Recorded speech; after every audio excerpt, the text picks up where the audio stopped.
And hello all of my fellow nerds out there, this is Orlam Richie and welcome back once again to our Wonderland.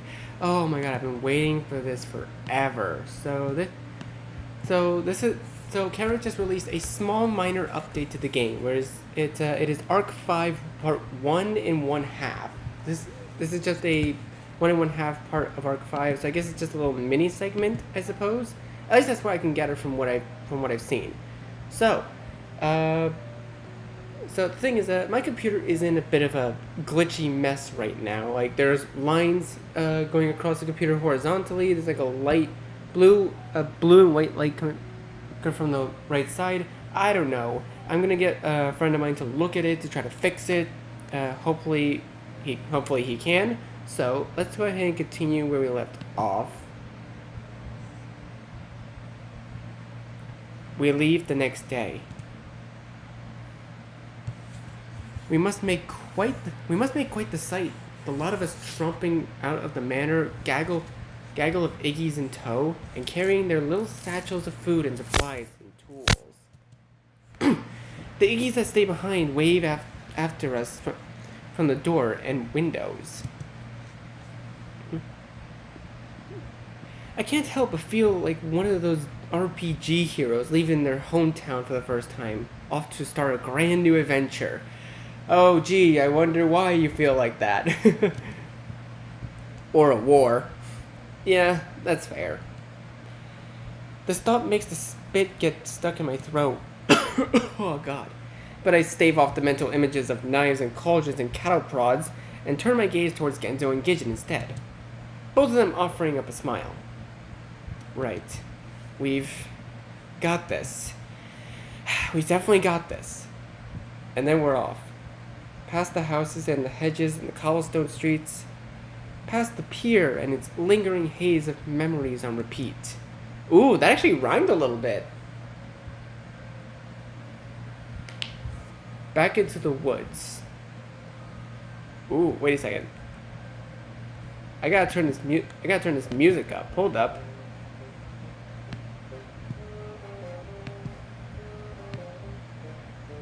Oh. Dun, dun, dun, dun, dun, dun. That's cool. Back into the woods. Into the sea of pinks and purples and presentiments. We try to stay close to the lake at first. The tighter the circle we trace, the shorter the journey after all. But the ground quickly becomes hard to maneuver. All uneven crags and rocks littered amongst the silt and sand. So we forge a wider circumference, where only the occasional tangle of brush can slow us down. The going itself is uneventful. Despite my misgivings, the path is clear. Nothing and no one in surrounding woods. And not in a particularly eerie way either. The sort where you know someone is watching you. No, this feels familiar somehow. It's only when my foot catches the upturned roots that I go tumbling forward, both Genzo and Gidget at my side, in a second pulling back to my feet, and I realize. It feels like just like the forest back home. The one we used to explore. A bit scary for sure, but exciting at the same time. An adventure with friends. I'm fine, I mumble in embarrassment, assurance as I push myself back to my feet. And Genzo and Gidget just look at each other sheepishly. My cheeks burn at the attention. This part, though, had this part always been the same? Maybe it had. Maybe I hadn't just never realized it. Bike rides with Genzo, zooming along dusty, dirty roads before flinging ourselves down on the grass, exhausted and laughing and watching the clouds overhead. Catching him looking at me, laughter as I obviously asked what was wrong. Was there something on my face? Afternoons in the computer lab with Gidget, shoulders touching as we troubleshoot an especially tricky line of our projects. My stupid jokes that had still made them laugh every time. Their playful shoves as they'd made fun of my sloppy code. Yeah, maybe I just never realized it. I bring a hand up to my face, hoping it would hide the red on my cheeks as we start to hike anew. We walk for several hours at a time. mostly in silence, save the occasional direction from Gidget. The intermittent flurry of activity from the Iggies, usually when one of them has fallen or tripped, or gotten himself snagged in an overhead branch. Then it's a break to rest our legs, drink our flasks of water, nibble on snacks, before pushing onwards, always onward. Walking until the sun hit its peak, then begins to descend. Oh, okay, I love the color change, it's so nice. Yes, following the same trail as it always does. Whether on sea or on land, we follow it. Follow it towards those distant spires and the retribution that awaits us within. Night eventually falls, and with it, the temperature. We find a clearing and the Iggies get straight to work building a fire. Then it's dinner. Small boxes of neatly laid food. A pot of chili cooked over flames. Oh, that sounds good. I actually had pizza for dinner earlier, funny enough. Bitter chocolate that turns to sweetness against my teeth and lingers on my tongue as I stare up at the stars. Ooh! This is so cool! It's quiet, save the crackling flame. Genzo snores on my right. Gidget's hummed breath on my left. But still, it takes me hours to fall asleep. The pain in my shoulder has settled into a dull ache that weighs down on my bones. It throbs like a heartbeat. In and out, in and out. It makes my brain thrum. It makes my already tingling anxiety crackle to my chest. I try to concentrate on other things. The warmth of the fire, the feeling of security being sandwiched between my friends. The seed of hope I try to keep tended into the folds of my heart. I bring up a hand to trace the rough pattern of the gauze. It's a wound I deserved, maybe. A wound that won't ever quite heal. A reminder to myself of what I'd done, the things I'd said. How many more wounds will I endure before we bring this story to its conclusion? I sigh and let my eyes flutter closed. I finally drift off to sleep.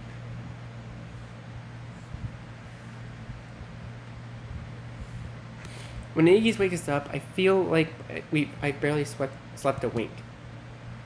We should reach the castle a bit before nightfall if we keep up this pace. Gidget muses as they sip from a tin cup of coffee when the Iggies prepare. There's a rough gnarl in their throat that betrays their fatigue. Perfect! That place is a fucking nightmare during the day. I'm sure it'll be much better at night. I do nothing but grin in response. I do not have the energy for words just yet. The coffee tastes good, though.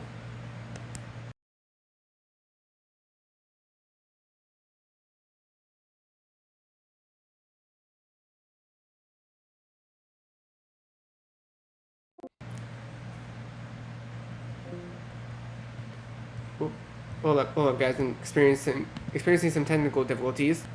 Okay, there we go. Fixed it. Sorry, technical difficulties, people. I'm good now. just how I like it. And my spirits have slightly lifted by the time we break camp. Then it's back to our journey. Once more making our way through the trees, around tangles of brush and moss-covered stumps. The terrain is rougher now. More winding hills, more dips in the land, more streams cutting across our path. I find myself tiring more quickly. The pangs are back, sharp jolts of pain that zip out across my chest with each uneven step, each sloping incline. But I press onwards all the time, not wanting to be the one to slow us down. I must not be very good at hiding it, though, because next time we stop for a break, Genzo sits purposefully next to me. You, doing okay there, Iggs? His voice is hushed, to keep from embarrassing me. God. Ugh, my throat. I shake my head, take an extra long sip from my flask. I'm fine. Besides, it's not much farther. Genzo grunts, turning his head in the direction of the castle. That's what I'm afraid of. When it's time to get up, my body groans at me. My chest is on fire, and my feet feel like they're tired. Feel like they're tied to two giant anvils. But I push through it, jogging out to catch up with Gidget and Genzo. At the front of the line. Don't push yourself, yeah? I see Gidget's eyes cloud with worry as they look at me. Too late for that, Genzo says with a laugh. Guy's been pushing himself since the moment we stepped out the door. Hey! Except it comes out of as a cough that racks my lungs and sends a copper-coated phlegm up the back of my throat. Oh, I know that feeling. Like, I've had post-nasal drip for a long time in my life, so I know how that feels. Am I wrong?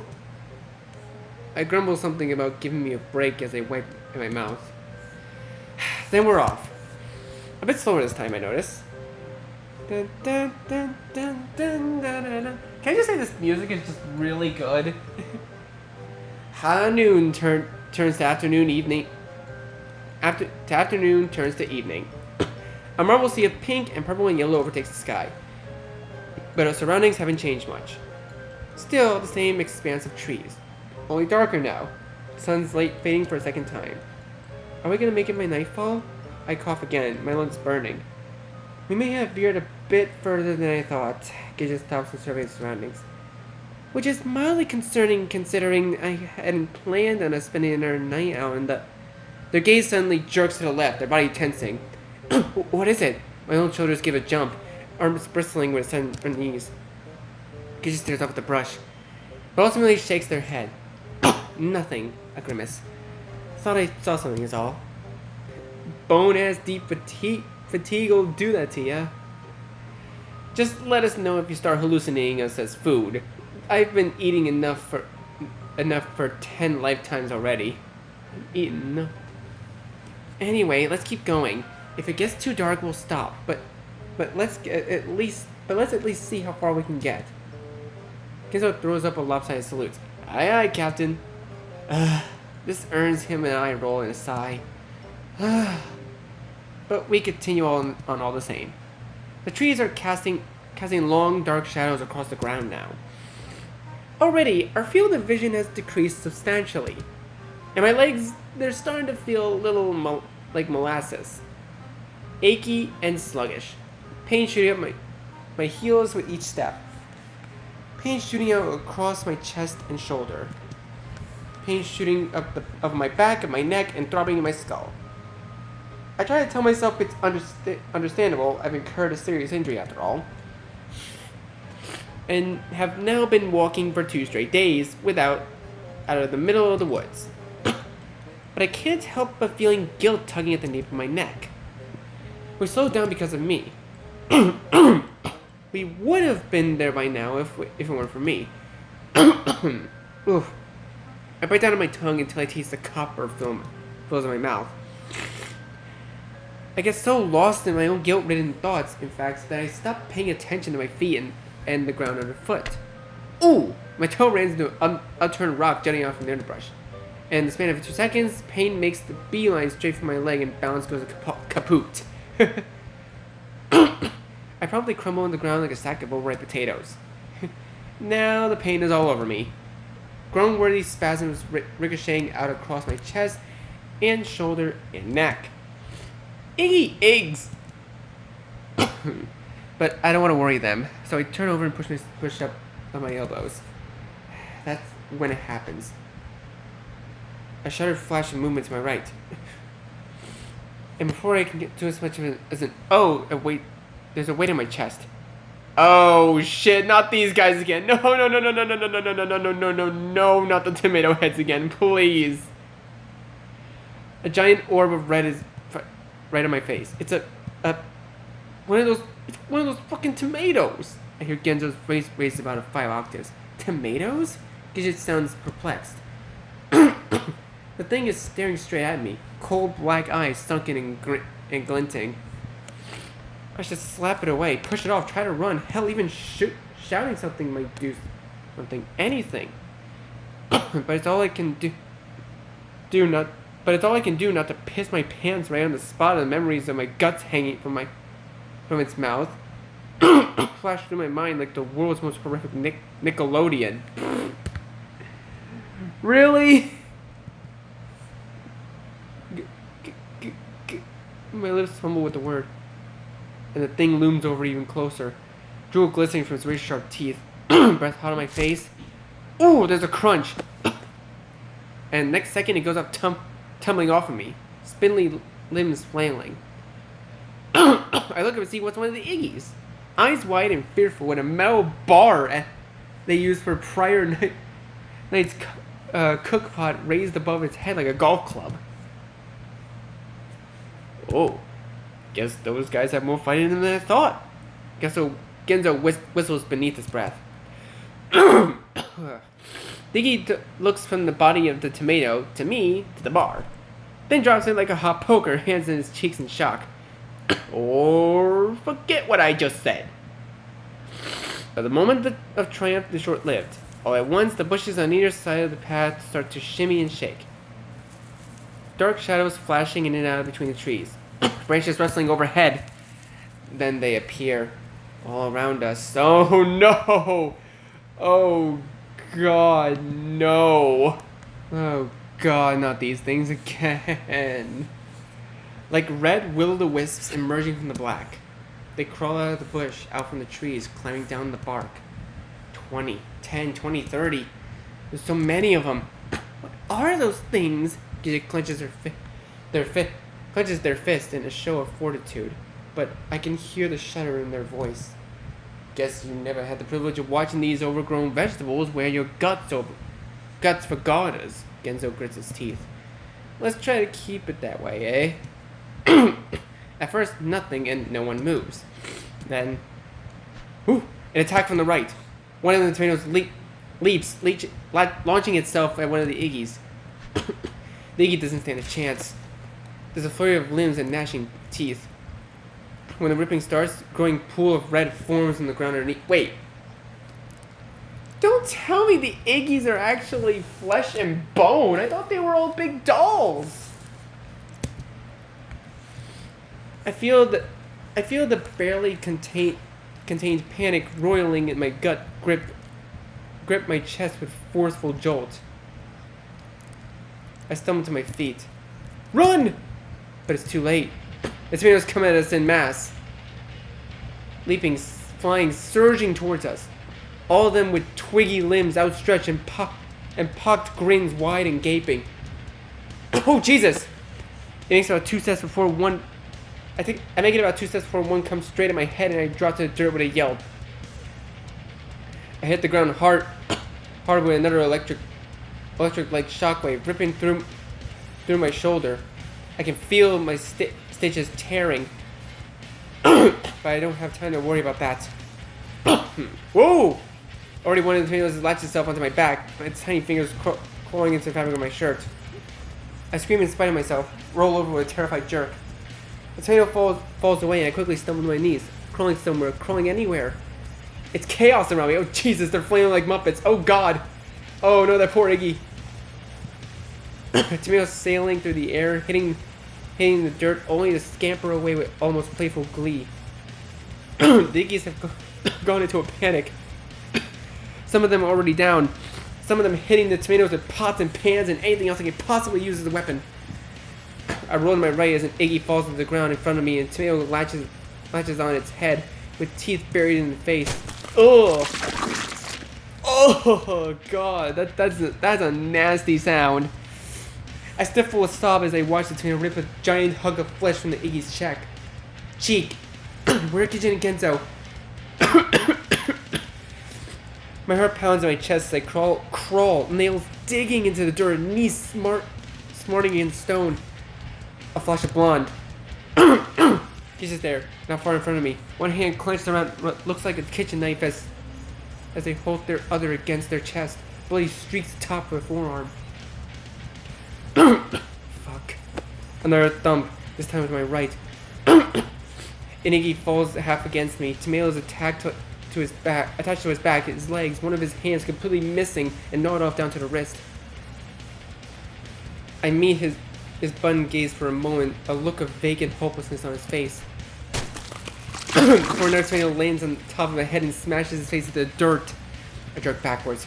Fuck. My breath tear at my larynx, harried and gasped. And I dig my elbows in the dirt as I attempt to back crawl away. One of the tomatoes lands directly between my splayed legs, a wicked smile already stained red. I can't do anything but stare at it. It cocks its head, blinks, then, only just before it leaps, a foot connects to his tiny abdomen, sending it hurtling away. Don't you fucking look at it! Genzo's voice crackles in frustration. Kick it or something, you dumb fuck! The tomato slams into him from behind, latching in onto his shoulder and nearly sending him reeling forward. He grabs it by the green stem before it can so much as think about biting him. Chucking it to the ground and slamming his screwdriver into its bulbous head with a squelch. Red spatters up and onto his hands and cheeks. But rather than spur me on, this just sends my insides to even greater turmoil. With a hairy gasp, I twist away, blinking back tears of panic as I drag myself back through the dirt. We're gonna die. Can't hear anything over the pounding cacophony in my heart. Can't see anything through the veil of salt water glistening atop my eyes. They're crawling through red now. Sticky, slimy slop coating the ground and the dirt and the brush. Can't tell what it is, but I don't care. I pull myself through it, desperate to get away. My fingers, my knees, my shoulders all screaming at me. 3 of them come at me this time. The first one hits me from the side, sending me onto my back so hard I get the wind knocked out of me.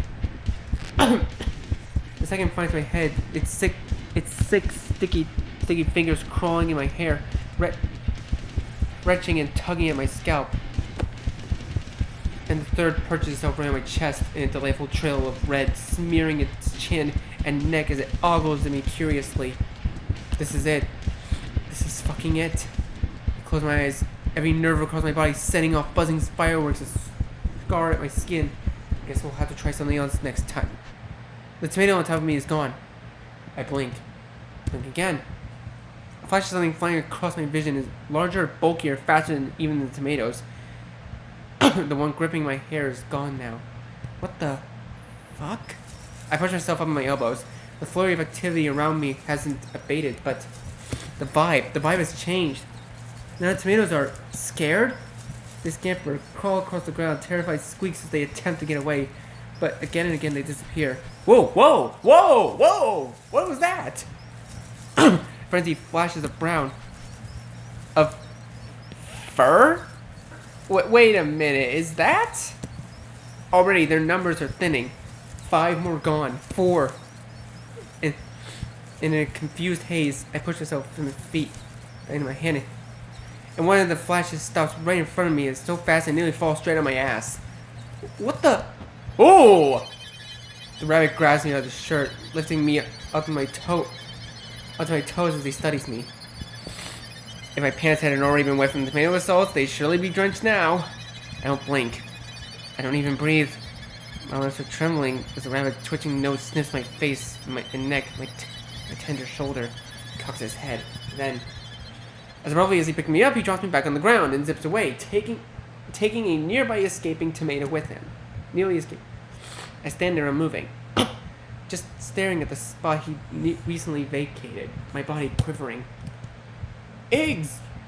I turn my gaze vacantly to see Genzo scrambling towards me, the part of his face now covered in red splotches, as white as a ghost's. He comes in so fast he nearly ran straight into me, stopping himself just in time and looking me up and down. But in frenzy, jerks up his head. God, fuck, God. He wipes his forehead, wipes it again. You're alive. God, fuck, God. He keeps repeating it over and over. I see his fingers shaking, his eyes strained. He looks about as shell-shocked as I feel. 60 more seconds and he would have been... 6 more seconds and he would have been... Wouldn't have been. My bad. Gidget limps over with a grunt, nursing their arm. They look equally as rough, scratches lining their cheeks, red staining their clothes. What the hell is even going on? When We turn to watch the last struggling tomato get whisked away by another flash of brown hair and fur. Then the forest goes eerily silent. The scene around us looks like the aftermath of a massacre. Piles of oozing red glistening atop the dirt. strewn half-eaten limbs caught on stems and twigs. Pink insides hanging from tree branches. My stomach gurgles as I take it all in, taking the sight of those ickies, all those me's lying in pieces across the floor's floor, their innards laid bare. Now that the panic is starting to fade away, it's being replaced by a cold feeling of disbelief. My legs, arms, and entire body begins to shake. Clammy chills clutching at my frame. I bring a hand to my mouth as bile rises to the back of my throat, then drop to my knees. Eggs! Genzo is beside me in a second, his hand on my shoulder. He doesn't say anything else. Ugh. Just throws my back as wide circles as I upchuck a pound cake. The pound cake I've eaten during our break not more than 20 minutes ago, all over the ground. Movement. A rustle. Then another. The surviving Iggies start pushing themselves back to their feet. Oh my god, one of them's missing an eye! Oh, poor dude. 2, 3, 4, 5. I count 9 of them rising from the visceral strewn path. Some of them look relatively unharmed, nothing but a few scratches and bruises. Others are clearly worse for wear, long gashes on their fronts and backs, a few of them missing eyes and fingers. As he gets it taking stock of our remaining troops, they curse beneath their breath. That's not gonna help morale. Pause. Where's our conquering heroes, though? No sooner have the words left their mouth than there was a flash from the right. With a shudder of the bushes, the rabbit lands in the middle of the recuperating gaggle of Iggies. A few of them stumble backwards in surprise. He rises in full height, looks around. Another flash. Oh gosh, okay, these are the rabbit guards! Another flash, another shudder, and a second rabbit appears, and a third. But they're not wearing the usual armor from before. They seem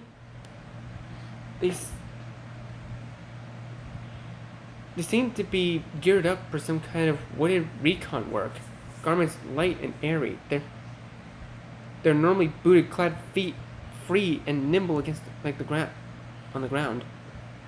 They glance around at their handiwork or at the strangeness of our group, then turn to us. Genji steps in front of Genzo and me, and held their hand held out protectively. State your purpose, rabbits! It goes silent. The rabbits just staring at us. Then a call from behind. Saving your sorry asses, apparently, though you seem awfully ungrateful. Oh? The three of us spin around and find a fourth rabbit standing behind us. He seems familiar. He lets go of a severed tomato head he'd been holding, spits, and wipes his nose. Nobody says anything. Jerry? Wait, that's Jerry? I rise to my feet, disbelief coloring my voice. In that half second, 3 things happened. First, I realized I have no idea how I could possibly know this rabbit's name. Gee, I wonder. Must have been a very fantastic memory. Second, my mind is all at once filled with strange visceral memories of a fire and brimstone and magic and about a million other things that can't possibly be real because magic's not real, and why would have my friends look like that? And third, Genzo lets out authority. Oh hell no! He goes stomping towards Jerry, finger pointing incriminatingly in the air. Genzo! But Genzo's tirade has already started. Oh!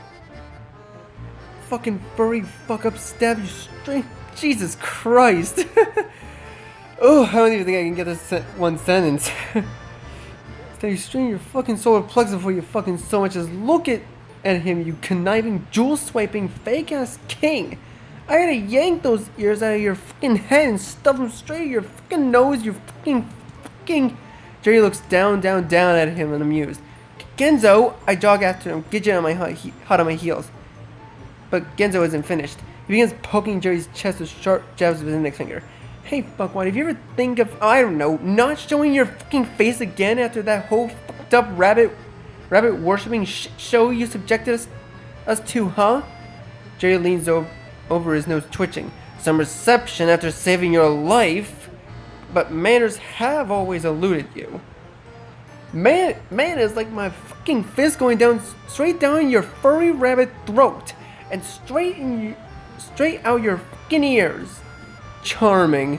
Would you prefer it to do this before or after those creatures have strung you up in your insides like party decorations? I can wait. Guys, party? Oh, I think we've had enough of your parties, you buck-toothed jackass. That's what a superiority complex. What's first on the agenda? Smashing Ig's hand? Waxing high frontal drivel? Destroying your whole fucking world just so your daddy will pay attention to you for a single second? At least my drivel has some literary merit to it. Yours is just screaming barely logical profanities and anatomically impossible defensive maneuvers. Guys! Anatomically impossible? I'll show you anatomically impossible, you giant furry fuckface fucking piece of rabbit shit. All the words of the world, and yet your diatribes, I have no idea what that word is, still sound like those of a foul-mouthed toddler. Would you two fucking stop it already? It comes from Gidget this time. So sharp and loud and sudden that it stops all of us in our tracks. Jerry just looking off to the side like, I didn't do anything. Oh my god, I can't believe it's freaking Jerry from our fantastic Wonderland. Oh, like, I had a feeling something like this was gonna happen. Jerry and Genzo look at Gidget in shock, then at each other, then at the ground. Thank you! Gidget grumbles, massaging their temple in obvious discomfort. I take a hesitant step forward, hands clasping and unclasping. Thank you, for saving us. Jerry's nose twitches. At least someone around here has some semblance of appreciation. He glances over a sense of carnage at the other rabbits. Though it was no trouble on our side. We've gotten used to the occasional run-in with our vegetarian friends. They get antsy, inspired. I make a face, stomach twisting in nauseous knots. Inspired, that's one way to put it. We? Gidget blinks. What did you expect all rabbits to have succumbed to the influence of that thing up on the castle? Some of us actually do care about this place, you know. Should have known old Frecklefuck had something to do with this. You have some kind of resistance then? Indeed. Jerry twists his foot away. Oh. Jerry twists his foot away as Genzo tries to discreetly step on it. Our numbers have shrunk some, but we can still be a force to be reckoned with when needed. Though nowadays we're mostly just biding our time keeping the forest safe and monitoring things. Can you help us get to the castle? I say with a sudden onset of confidence. Jerry blinks, looks at me. Now there's a braggadocious idea. I see his ears twitch. You aren't by chance courting death, are you? Because that's a surefire way to win him over. That place is overrun with rabbits. No one's gone in or out in months. but we're the only ones who can stop this. We've got to get in there. Indeed, I think if anyone's going to get through to Orlam at this point, it's us. Yeah, lucky us. Jerry's eyes twitches. You make a good point. He turns his gaze in what I can only assume is the direction of the castle. You might be the only ones who can course correct things at this point. There's a moment of silence. Then Jerry makes a clicking noise in the back of his mouth and jerks his head in the direction of the trees. I see the others take off. We'll head back to base, see if we can figure out a strategy. Whoa, whoa, whoa, Genzo waves his hands. How do we know this isn't some kind of carefully crafted trap meant to completely and thoroughly fuck us over? This guy's got a track record, you know. Jerry just smirks. You don't. That's the neat part. You don't. But you also don't have a lot of other options now, do you? He nods in my direction, and your little boy toy here, over there, looks about ready to pass out. So at the very least, you're going to need some rest. Genzo and Gidget both look at me. I blink, shoot my gaze back and forth between them, bring my hands up in confusion. I'm fine. But even that motion was apparently too much because it sends dizzy dancing spirals across my vision. I have to bring my hand to my head with a moan to stop the world from spinning. Fuck, Eggs. You're in really bad shape. Genzo brings a hand to my arm. His fingers are warm against my clammy skin. It looks like your stitches came out, Gidget says with a grimace. I glance down and see my gauze wrapped around my shoulder, glistened with new blood. Ouch! The sight of it makes my head thrum. We've got medics who can look him over. Jerry smooths the back of his ears with an only slightly elongated sigh. If we really are going to do this, we certainly can't have anyone slowing us down, now can we?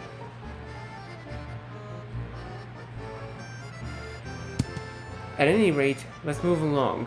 Night will fall soon. And the castle perimeter gets unsafe at night. I see his eyes twitch. Then he starts off in the direction the other rabbits had disappeared. Gidget whistles back at the Iggies, still bemused and bumbling, as Genzo gives my uninjured shoulder an encouraging squeeze. Come on, Eggs. Let's get you somewhere you can lie down for 9.5 hours, yeah? Yeah, is all I can manage to say, as a lot of us fall into step behind the reluctant rabbit's savior.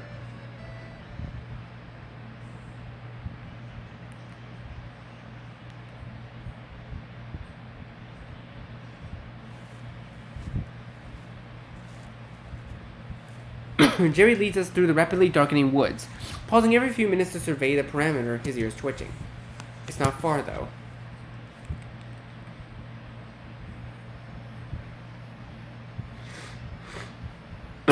We reach a clearing with a strangely conspicuous stump surrounded by strangely conspicuous patches of brush. And Jerry goes straight up to it and gives the thing a solid knock with his foot. It pops open. Come along, then. Ooh, he gestures towards us before hopping inside the newly revealed passage. God, this turns into some kind of Silence of the Lambs shit. It'll be fine. Only with rabbits. It'll be fine. Rabbits wearing human suits? That's like the opposite of a furry. Genzo, get in the rabbit stump hole. God, fuck, fine, I'm going. We go down the hole.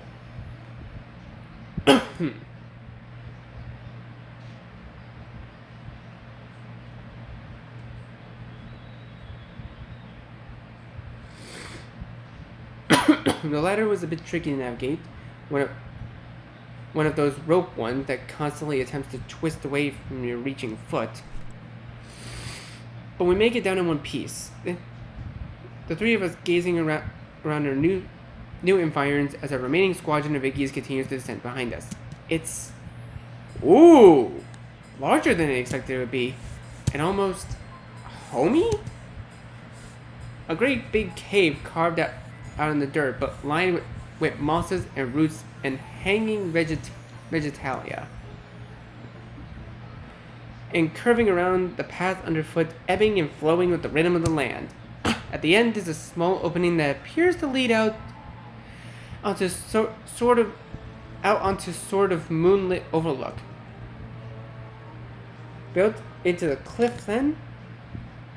I follow after Genzo and Gidget, my head on a swivel as I take on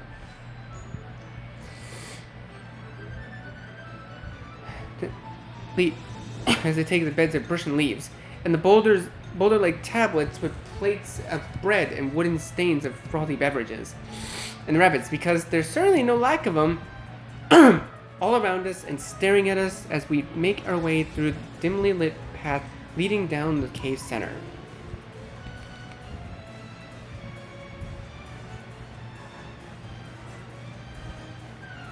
Some of them are lounging on the beds, feet perched on knees and ears at rest. Some of them are gathered around tables and partaking in victuals, engaging in stories and racos card games. And still others are exercising.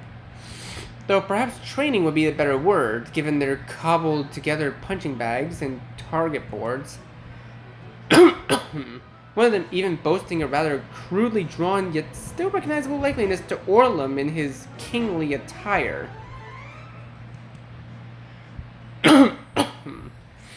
I get so absorbed at staring agog at my surroundings that I didn't even notice how far behind the others I'd gotten. Until one of the rabbits hopped down from the perch right beside me, nose twitching and eyes narrowed. I jump backwards in a swallowed squawk, and then give a little jog to catch up with Gidget and the others. At the center of the room is a round table, seemingly cut from the stump of an enormous tree. It's currently covered with an assortment of maps and papers. And to the right is a sunken fire pit, cozy and crackling with its light dances across the walls. When Jerry reaches the table with a few rabbits who have been poring over documents standing up straight, pulling a set of swift salutes. Jerry gestures towards us with a flick of his ears. Get them some beds for the night and food. He glances back and we make momentary eye contact. I stand up a little strainer. Oh, and that one's gonna need a medic. Sir, yes, sir. The rabbits start into action, wrapping blankets around our shoulders, fetching us mugs, ushering us towards the fire. It all happens quite quickly, to the point that it makes my head whirl. Though, just as I'm about to sit down with the others, another set of paws finds me, guiding me past the pit and towards another corner of the cave, and what appears to be an infirmary of sorts. They're not particularly gentle with me. Splayed out on one of the wooden cots as they yank the dry gauze off my shoulder and get to work. First cleaning it, then searing it with alcohol, then applying some sort of goopy ointment from a tube, before finally going in to replace the stitches. It hurts, but not as much as I expect it should. The result of whatever they used, perhaps. It still makes for an uncomfortable time, though, and I find myself groaning in spite of myself, tears springing up to the corners of my eyes as I grip the side of the cot. By the time they're finished and have replaced the gauze, I'm out of breath and out of sorts, but at least I'm no longer bleeding. One of the rabbits rewraps the blanket around my shoulders before giving my hair a semi-encouraging tousle. Up, he gestures. We'll check it again tomorrow. Right. I pull the edge of my blanket in tighter around my frame, feeling all of a sudden shy. I'm handed a mug and shoot away. It tingles against my fingertips, warm. I start shuffling back towards the fire, only to give another half jump at the sight of Jerry leaning against the wall only a few paces away, just staring at me. What? My voice cracks. Jerry's nose twitches. He hacks something up in the back of his throat and spits it to the ground. He glanced down at the resulting glimmer of ooze. Finally, without saying anything else, he steps forward, extending his hand. I stare at it. He stares at me. Not knowing what else to do, I take it with an awkward shake. For all that, you know. I blink. 'Cause, a rabbit's gotta do what a rabbit's gotta do, you know. Another blink. He just keeps shaking my hand. We can put all that behind us, yeah? What the hell are you talking about? Jerry jerks his hand away angrily, his front teeth gnashing. I'm trying to apologize to you, you blundering ignoramus. That was an apology? I thought it was pretty damn clear. Shaking my hand, making vague allusions to things I barely remember. Jerry flicks his head away with with a growl. I can see him biting down on his bottom lip. Look, I did some things I regret. Am I proud of them? Pauses. Actually, yes. Yes, I am, but that's beside the point. The point now is that things have gone fucked beyond all reason. And it be in the mutual interest of both of our parties to stop this runaway train of unhindered horrors before our tickets are stamped through the last stop. In return, I object blinking. I just holding my mug against my chest. Jerry watches me for a moment, then presses his lips together, his ears curling in on themselves in crinkly embarrassment. He turns away. So yeah, that was all. We'll discuss strategy tomorrow. Get some rest. Then he twists on his heels and goes storming off. I simply stare at him at a loss. Was he? I blink again. Then shake my head. I'm still woozy from the operation. Some food and rest by the fire would do me a world of good right about now. So with a final glance at Jerry's retreating form, I head towards the center of the cave and flickering light of the fire beyond.